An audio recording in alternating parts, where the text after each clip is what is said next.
Hi, everybody. Welcome back to the Unnamed Cybersecurity Show. Today we've got vacation brain going, and we've got a couple of guys who are MIA. One gave us notice, and I think one's at Wally World. And we have Bob. Yeah, I'm not sure. I'm not. I wasn't even talking about. You're on the beach, but I know where you are. Yeah, I know where I am too. So that's a good thing. The other guys, well, it is what it is. We try and keep these going, and whoever's here is here. And besides that, there's a lot of stuff that happened last week. I know, Carl, you had some stuff that came up around some big ransoms that showed up. Oh my gosh! Well, we unfortunately, and I don't like to talk about. We got a record breaker, and normally when we talk about world records, those are good things, but in this case, it's not.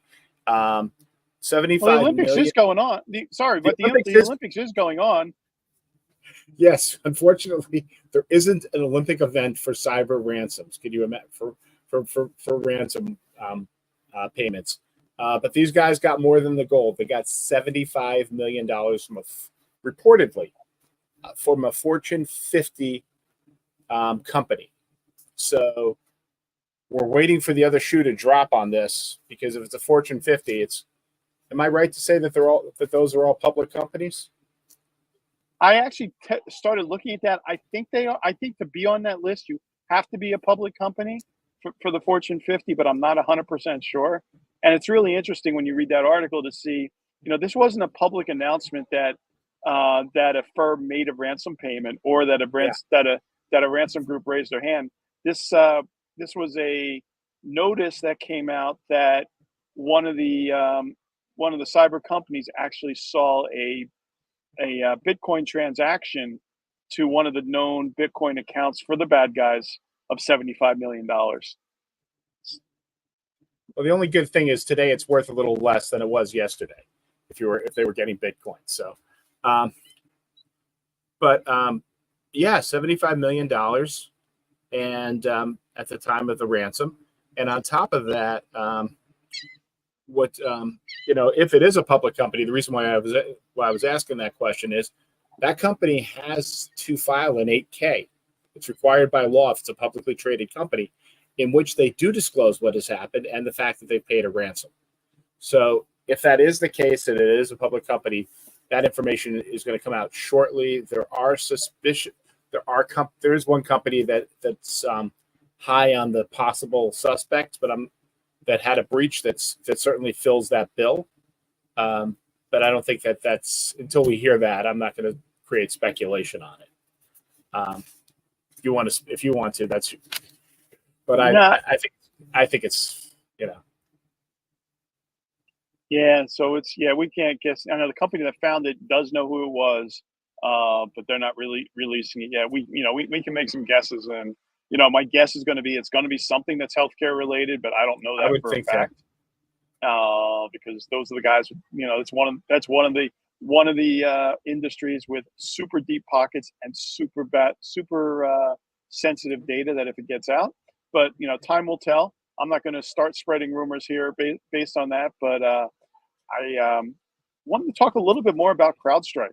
We talked about everyone before 2 weeks ago. No one even knew who CrowdStrike was, and they potentially shut down. What was it? 8 million computers because they were in critical infrastructure. Most of them were. My brain's a little foggy right now because I am at the beach, and I'll get you back here. I'm going to throw a beach ball with you, and it's going to say 8.5 million computers estimated. 8.5 million computers, and from what we're seeing is that whole breach, not a breach, the cyber incident was due to someone at CrowdStrike pushing an update that wasn't properly tested. And that got me thinking and talking to other people. It's like, how many other applications are sitting in client environments that people don't realize are doing updates? It could be applications that people are paying for. It could even be applications that have been downloaded and installed and are doing these automatic updates. Yeah, there's so many. Well, you were talking about. I'm sorry, I didn't mean to cut.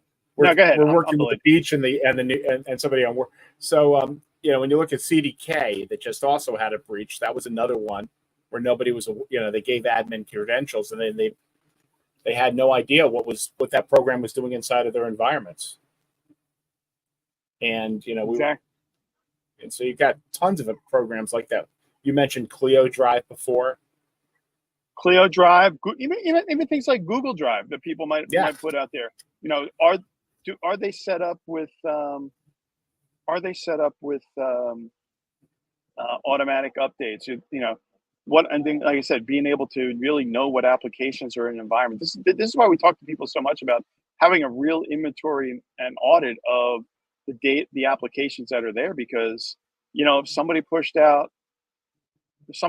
made a Google Drive update and it went everywhere, it could potentially do the same thing. Now, Google Drive doesn't necessarily have kernel level access like CrowdStrike did, but it's still going to impact the environment.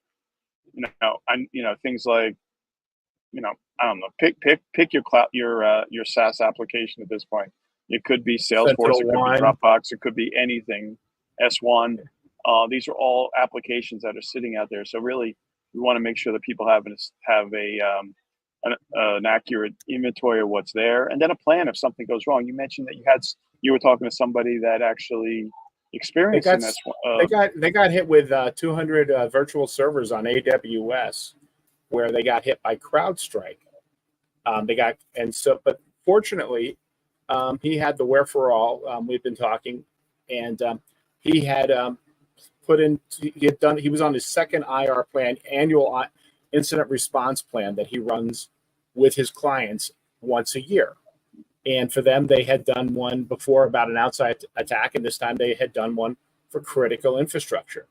And so they were able to very quickly get back up and running in a very short period of time, less than 24 hours.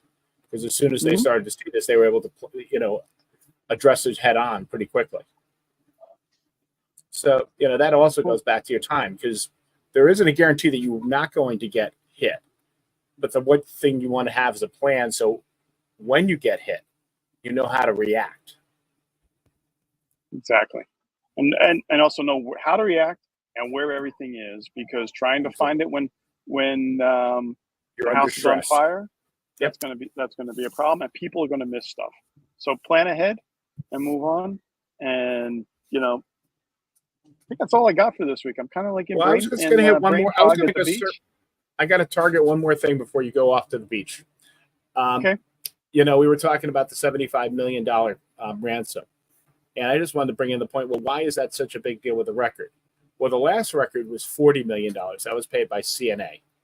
And so what that's telling, that's telling us is these guys are not going away anytime soon. And if anything, they're becoming they're becoming better funded, and they're getting a better understanding of how to extract more money in a ransom situation. Absolutely. And I actually saw a stat this morning that said on the small business market, it was 43% of the ransom attacks happened at the small business level last year. Yep. So nobody's safe anymore.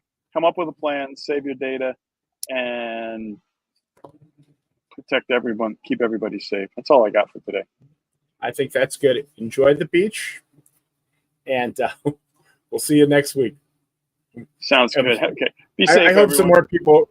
We'll see if some other people show up. I actually did a LinkedIn post this morning that actually did